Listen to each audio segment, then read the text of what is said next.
السلام علیکم ورحمۃ اللہ وبرکاتہ۔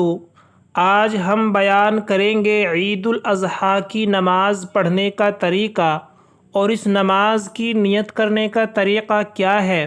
بہت سے حضرات غلطی کرتے ہیں اور بہت سے لوگوں کو عید الاضحیٰ اور عید الفطر کی نماز پڑھنے کا طریقہ معلوم نہیں ہوتا، دوسروں کی دیکھا دیکھی نماز پڑھتے ہیں۔ آپ سے صرف اور صرف ایک درخواست اور گزارش یہ ہے کہ آپ اس ویڈیو کو مکمل دیکھیں۔ یہ کہ عید الاضحیٰ کی نماز پڑھنے کا جو طریقہ ہے وہ دونوں رکعتوں کا طریقہ الگ الگ ہے، تو آپ کو ایک رکعت پر اکتفا نہیں کرنا بلکہ دونوں رکعت کو اچھی طریقے سے سمجھنا ہے۔ تو آئیے شروع کرتے ہیں عید الاضحیٰ کی نماز پڑھنے کا طریقہ کیا ہے۔ تو سب سے پہلے یہ بات سمجھ لیجئے کہ اس نماز کے اندر نہ تو اذان ہوتی ہے اور نہ اس نماز کے اندر نہ تکبیر ہوتی ہے، یعنی نہ تو اذان ہوتی ہے نہ تکبیر ہوتی ہے۔ بعض لوگ تکبیر کہنا شروع کر دیتے ہیں، تو یاد رہے کہ اس نماز کے اندر تکبیر نہیں کہی جاتی۔ اس کے بعد جب آپ عید الاضحیٰ کی نماز پڑھنے کے لیے کھڑے ہوں تو کھڑا ہونے کا طریقہ یہ ہے کہ آپ کے پیروں کے درمیان صرف 4 یا 5 انگلیوں کا فاصلہ ہو اور آپ کے جو پیر ہیں وہ کعبہ شریف کی طرف ہوں، انگلیوں کا جو رخ ہے وہ کعبہ شریف کی طرف ہو۔ بعض لوگوں کے پیر ادھر ادھر پھیلے ہوئے ہوتے ہیں تو یہ طریقہ سنت کے خلاف ہے۔ تو جب آپ اس طریقے سے کھڑے ہو جائیں، اس کے بعد اب ہمیں یہاں نیت کرنی ہے عید الاضحیٰ کی نماز پڑھنے کی۔ نیت کرنے کا طریقہ یہ ہے کہ نیت کرتا ہوں میں 2 رکعات نماز واجب عید الاضحیٰ کی 6 زائد تکبیروں کے ساتھ واسطے اللہ تعالیٰ کے، منہ میرا کعبہ شریف کی طرف، پیچھے اس امام کے اللہ اکبر۔ یہ ہوئی نیت۔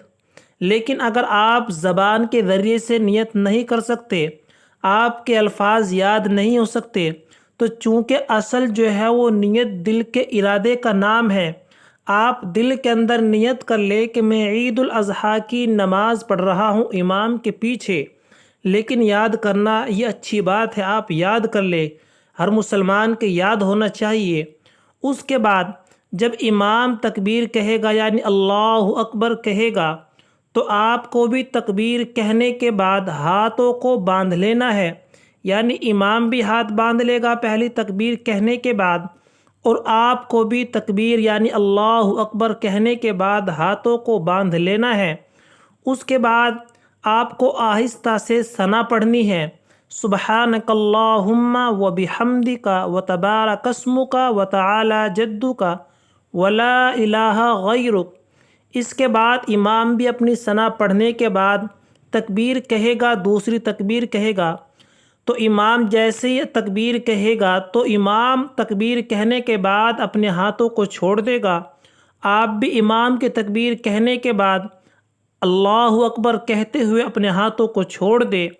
پھر امام اسی طریقے سے تکبیر کہے گا، تیسری تکبیر کہے گا، تو امام جو ہے اپنے ہاتھوں کو پھر اللہ اکبر کہتے ہوئے چھوڑ دے گا، اور آپ کو بھی امام کے پیچھے پیچھے اللہ اکبر کہتے ہوئے اپنے ہاتھوں کو چھوڑ دینا ہے۔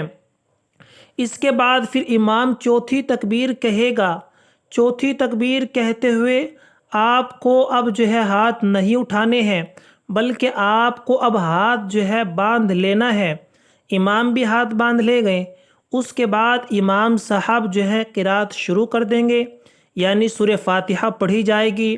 آپ کو آہستہ سے یعنی خاموشی کے ساتھ سننا ہے، امام کے پیچھے کچھ نہیں پڑھنا، بلکہ امام جو ہے سورہ فاتحہ کی قرات کریں گے۔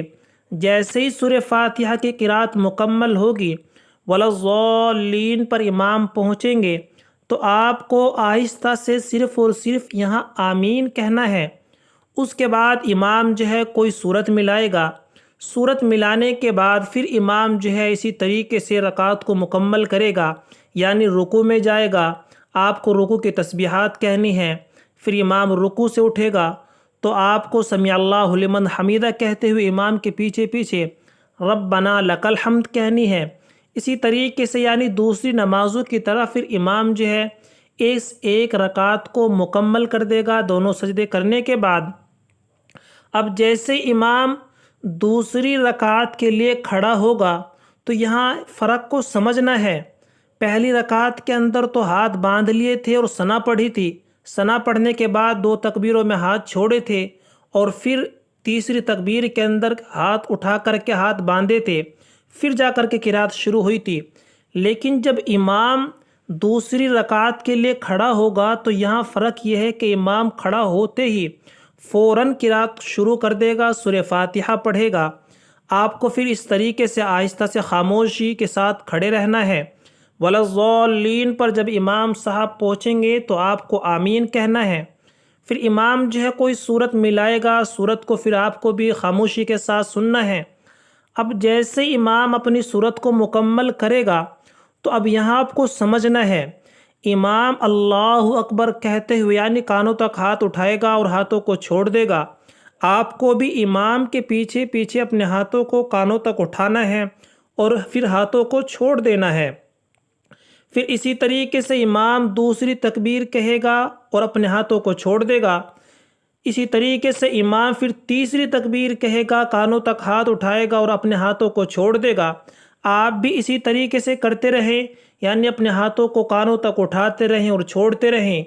پھر امام جو ہے چوتھی تکبیر کہے گا، اس تکبیر کے اندر اب امام جو ہے اپنے ہاتھ کانوں تک نہیں اٹھائے گا بلکہ رکوع کے اندر چلے جائے گا، اور آپ کو بھی اسی طریقے سے کرنا ہے، یعنی آپ کو بھی اب چوتھی تکبیر کے اندر اپنے ہاتھ کانوں تک نہیں اٹھانے بلکہ سیدھا رکوع کے اندر چلے جانا ہے۔